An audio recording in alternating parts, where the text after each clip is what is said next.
जे समाजात खतखते ते त्यांना दिसत नसेल, पण ते इतके भयंकर सुप्त लाट आहे ते परेशान होऊन जाते.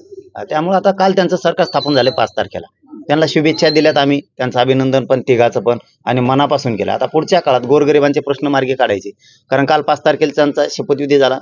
येत्या 5 तारखेपर्यंत 1 महिन्यात म्हणजे 5 जानेवारी बरोबर ना, तिथपर्यंत त्यांनी मराठा आरक्षणाचा विषय मार्गी काढायचा. नसता हे मराठी पुन्हा तुफान ताकदीनं आंदोलनात उभा राहून सरकारला परेशान करणार, सोडणार नाही. 5 तारखेपर्यंत त्यांनी मराठा आरक्षणाचा विषय सगळा मार्गी काढायचा. 83 क्रमांकाला मराठा आणि कुणबी एक आहे, तोही विषय मार्गी काढायचा. 2004चा अध्यादेश आहे, त्याच्यातही दुरुस्ती करायची. त्यांनी सगळेश्वरीची अंमलबजावणी सुद्धा करायची. आणि हैदराबादच्या गॅजेटचं, सातारा संस्थांचं, बॉम्बे गव्हर्नमेंटचे हे तिन्ही गॅजेट, लाखो पोरांवरती केसेस झालेले आहेत, त्या मागं घेण्याचे जे आपल्या 8-9 मागण्या आहेत पूर्वी सरकारकडे दिलेल्या हेच सरकार होतं, त्यांनी त्या पूर्ण मार्गी काढायच्या. नसता पुन्हा मराठ्यांच्या सामोरं त्यांना जायचं, हे मात्र त्यांनी लक्षात ठेवायचं.